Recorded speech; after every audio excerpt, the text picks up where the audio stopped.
Hello, this is Vincent, and welcome to Dogma Discussions. I'm going to tell you another story. If you like it, smash the like button, hit subscribe so you can be notified when I put out new videos. This one is called Religion and the Dogma of Entitlement. Have you ever heard American Christians complain that their religion is under attack? That someday it will even be outlawed? That we're no longer a Christian nation? That they're oppressed? Yet, how often do we encounter Christians openly wearing crosses, having religious iconography in their offices at work, Jesus fish on their cars, and fearlessly expressing their views? In my experience, regularly. And what is this nonsense about us being founded as a Christian nation? Many of our founders, including George Washington, Thomas Jefferson, James Madison, Ben Franklin, and Thomas Paine, were not Christians, but deists. And what is that? It's a philosophy that claims God as a creator, not a personal divinity. It also considers Jesus as a prophet, not God. But God is mentioned in the Constitution, isn't he? Neither God nor Jesus is mentioned in the Constitution. It contains only one divine reference to the year of our Lord, a common expression for dating documents at that time. The Declaration of Independence contains several references to divinity, but none to Christianity nor to Jesus Christ. In the Declaration, references to divinity are generic, such as God, the Creator, nature's God, and the supreme judge of the world. And those are common terms in deism. Yet, the lack of federal recognition of Christianity certainly hasn't stopped zealots from trying to tie government and Christianity together. In our republic's infancy, Patrick Henry wanted Virginia to financially support all Christian institutions, to which James Madison responded, quote, "Who does not see that the same authority which can establish Christianity in exclusion of all other religions may establish with the same ease any particular sect of Christians in exclusion of all other sects?" Unquote. Case in point, not much later, Baptists in Connecticut were being persecuted by the Puritans and appealed to President Jefferson for help. This is exactly the kind of sectarianism Madison had warned about. And it was in a letter to the Baptists that Jefferson explained the intention of the Constitution in regards to religion.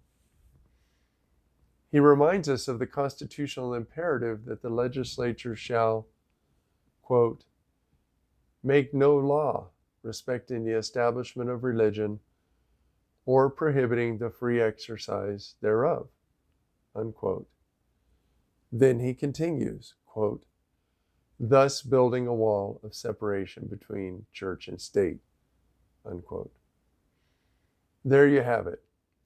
Neither the Declaration of Independence nor the Constitution shows any evidence that we were founded as a Christian nation.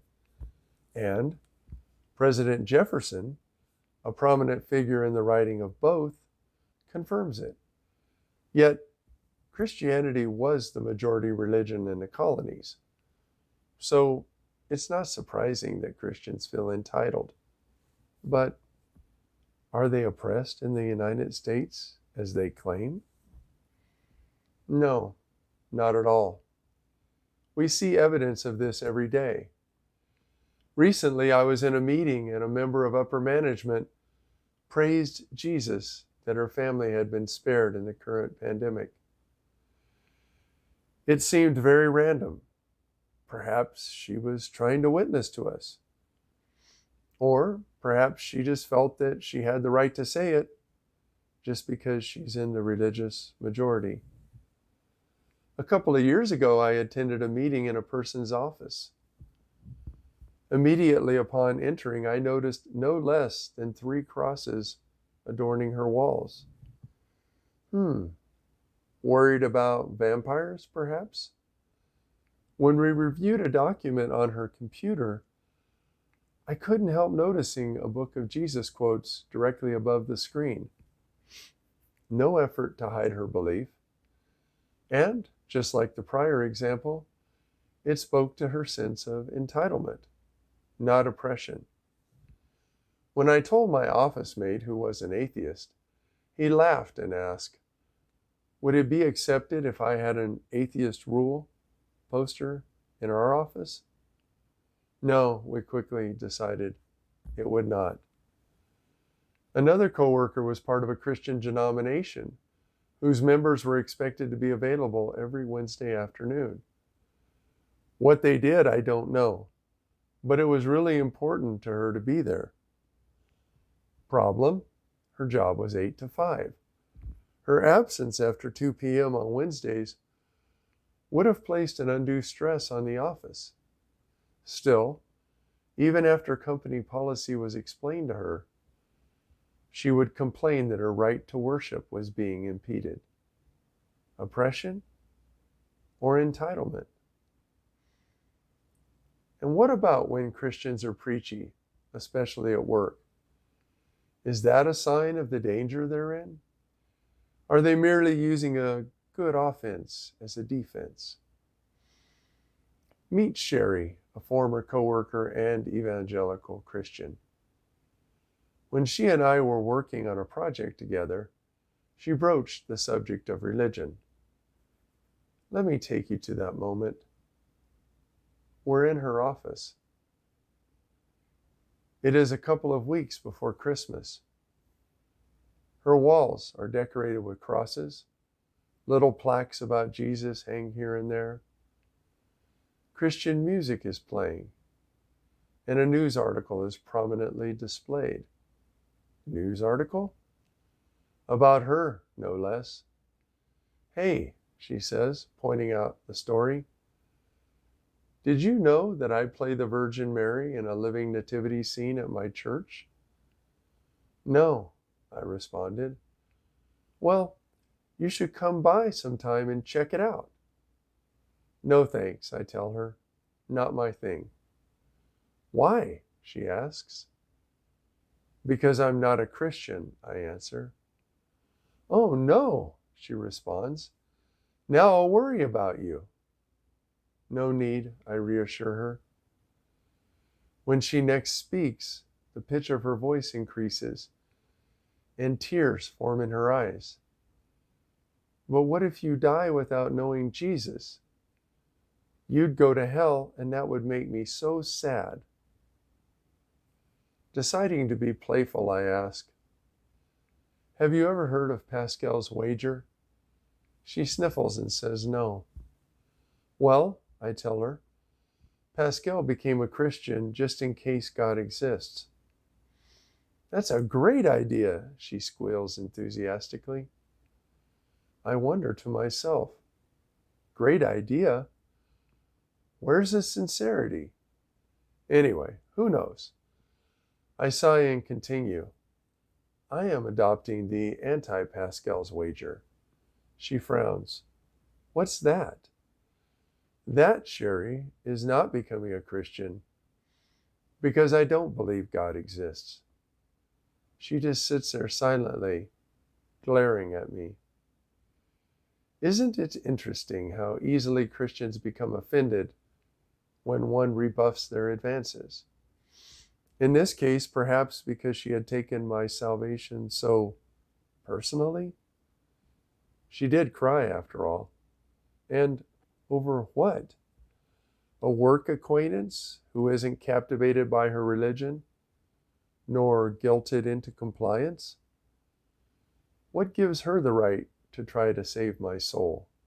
You guessed it, entitlement, not oppression. But we're a Christian nation. No, we're not. We believers are persecuted. No, you're not. If you were, would you be so open about your beliefs? I can't imagine any of those mentioned willingly giving their lives as martyrs.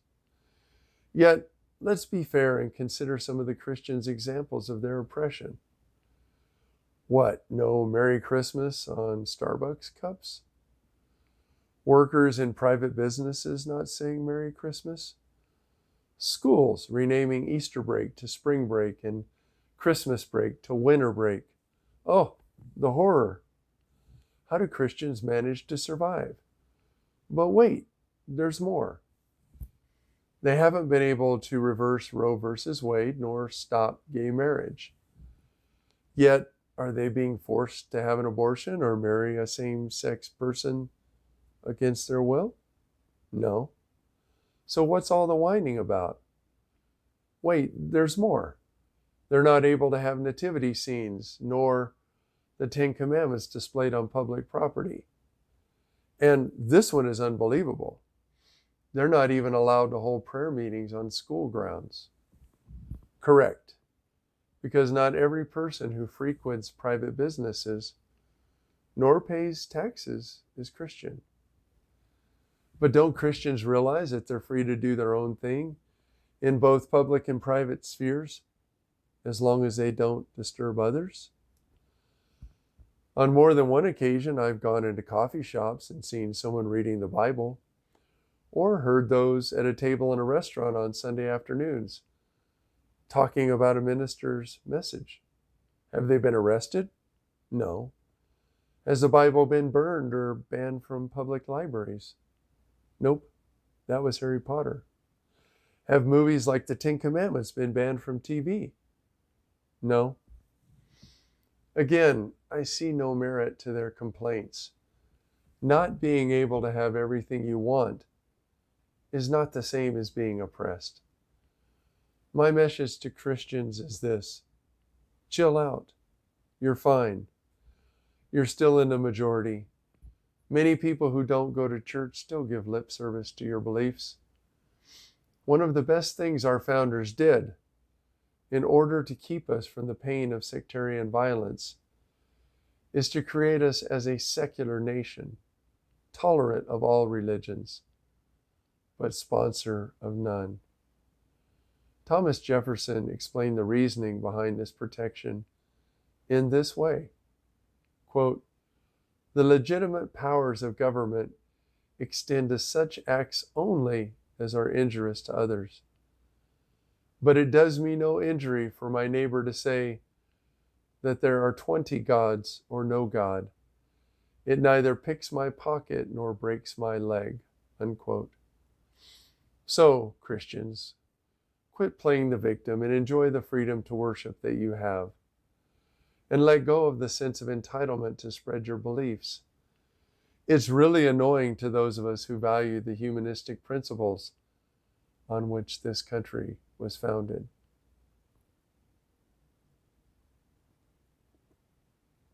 So that's it. Thank you for listening. I hope you enjoyed it.